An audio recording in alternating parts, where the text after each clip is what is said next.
We are building our dream studio. Now, if you've missed a couple weeks, you should really watch last week's video because, as you can see, we tore down a wall. That video explains a little bit more why we decided to shift gears and tear down this wall. But in today's video, we need to strip all the nails out of these boards, separate all of them, and prep them, and do some other cleanup that we're gonna need to do since we tore down the wall, like painting the center block, the floor, general cleanup, things like that. We also might try and take this wood and make it into a little screen, storage rack, but we'll see if we have time to do that this week. So let's get started separating all these boards.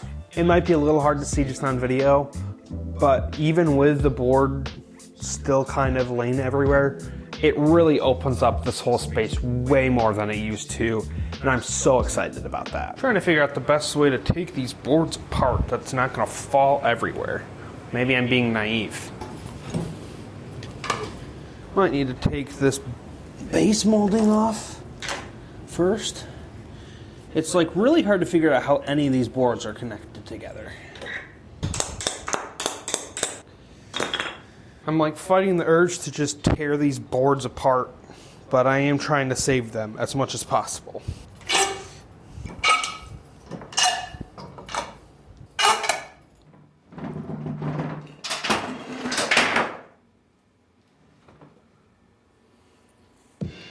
Oops.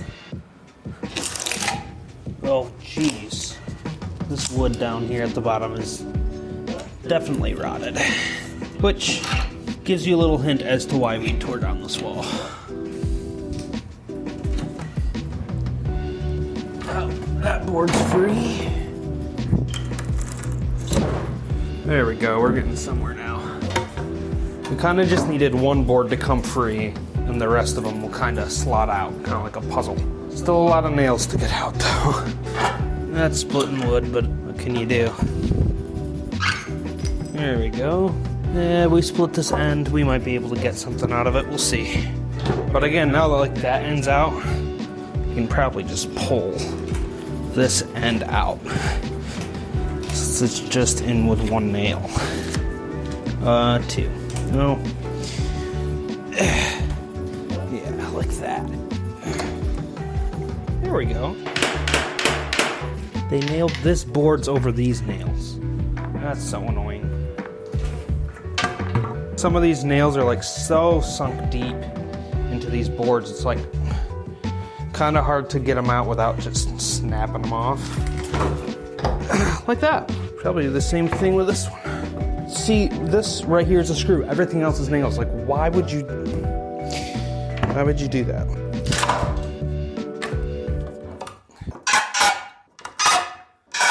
Sounds so bad. All right, first board done.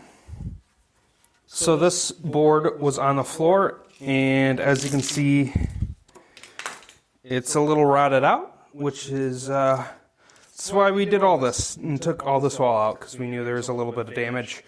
So it's always satisfying knowing you go to a bunch of extra work to do something, and it was worth it. There's a reason for it. Okay, boards are done, nails are out. We're going to clean up all the nails on the floor, sweep up, clean up. But first we're gonna clean up the walls because it's gonna go on the floors anyways. And there's just a little bit of prep work that we're gonna need to do because obviously we're gonna need to paint this little bit of wall and this little bit of floor.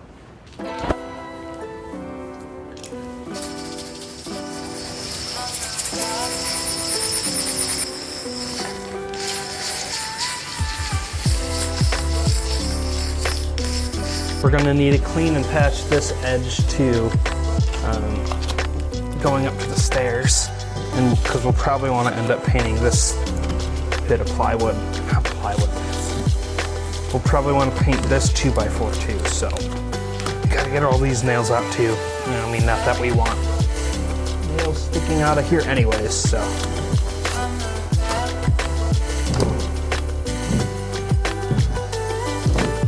I can't tell if this 2x4 is like, it's not structural, but I don't want to take it out if there's not drywall behind it, aka ruin that drywall. So the goal is to keep it where it's at, but there's some things in front of it that's going to make it difficult. And this board's underneath it. Down here, we might actually have to take it out. There we go. I just can't figure out how this board's attached to take it off. That's kind of the issue.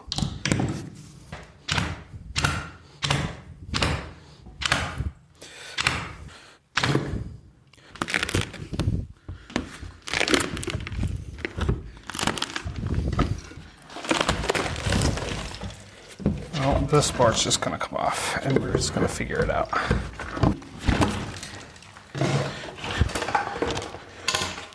Can't really patch this piece of drywall, so that's whoopsies. Kind of wanted this drywall there, so.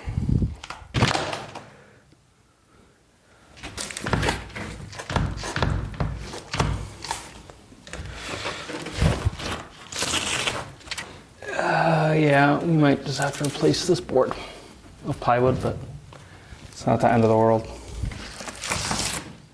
Cool, so we'll just clean up this junk and get ready to paint.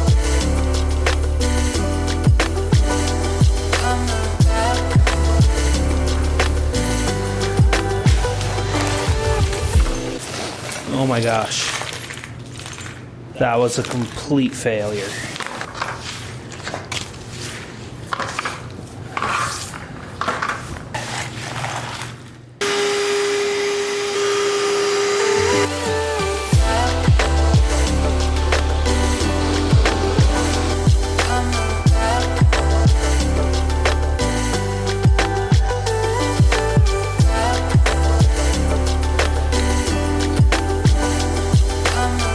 And then we do have a couple holes in the concrete to fill, maybe clean up some of these edges, because we are gonna obviously need to paint this strip.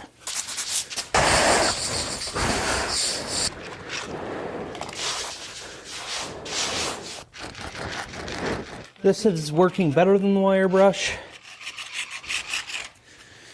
but it's still gonna be hard to not see a difference or have a obvious gap in the floor, but we're gonna do the best we can and try and make it as least noticeable as possible. The good news is most of this is probably gonna be covered by a workbench, so not a huge deal. I feel like there's something in there still.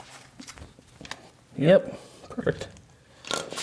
Should probably be filling these with something other than masonry caulk filler, but it's what we got.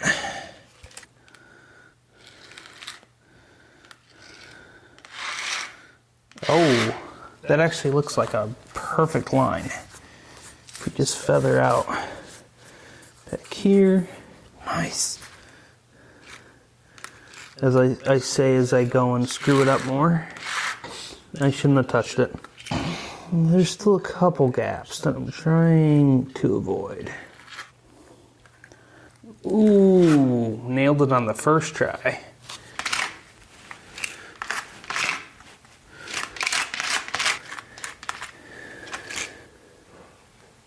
Not want any chances for water to get through here. How straight of a line do you think we can get with this?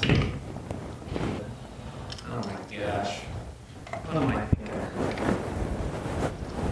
Flimsy little thing. I think we should have enough leftover white paint to fill this gap and get done what we need to get done. Hopefully. Assuming it doesn't need multiple coats, which honestly might not. It might be okay. I have a feeling there's definitely going to be an obvious gap here, but it's okay. It's not the end of the world, and pretty sure our plywood wall is going to extend on here. So, it'll get covered up anyways.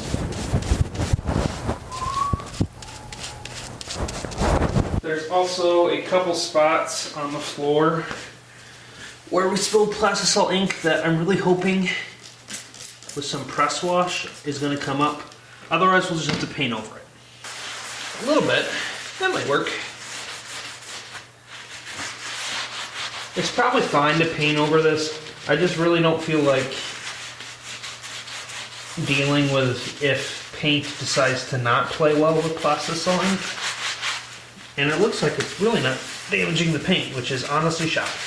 I don't know if we're gonna get every ounce of it off, but I really wanted to try and get as much of a chunk off as I can. You know what, that's good enough.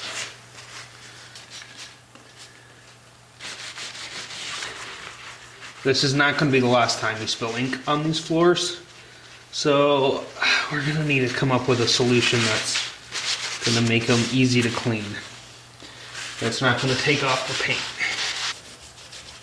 We're honestly just gonna paint over this and it's gonna be fine. I don't feel like messing with cleaning this area up that much.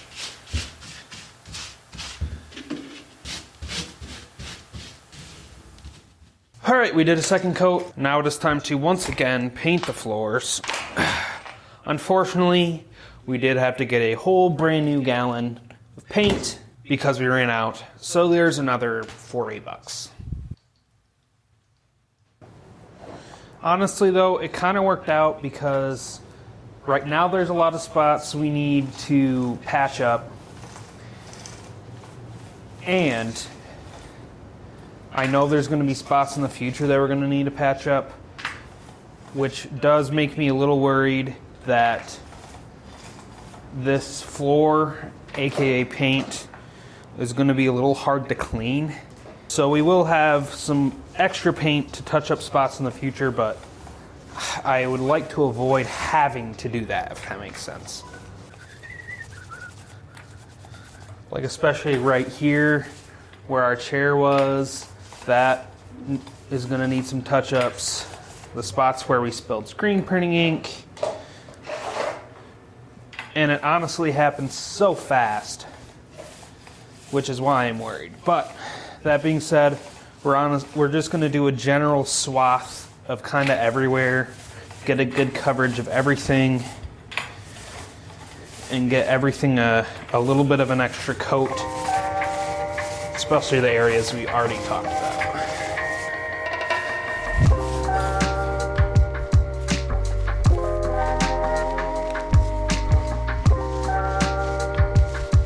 Okay, we honestly probably covered about 60-70% of the space.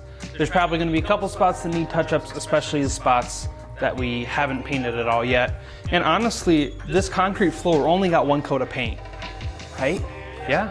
So really considering that we have to throw down a second coat is not that bad. I'm just hoping this isn't going to be a recurring thing because like a month or two after painting, and it's already got a lot of scuffs, scratches, stains. Not stains, we spilled ink. We're just gonna have to get better about trying not to spill ink and stuff because it seems to be really hard to clean up. And maybe this is something where we just do a yearly freshen up, touch up. I'd love for that not to be the case because that's a lot of extra work. Not that it's a lot of extra work, it maybe took me 20 minutes to do a rough touch up paint. But we'll let this dry, see how it is. Either way, we're probably done with this week's video. You don't need to see the rest.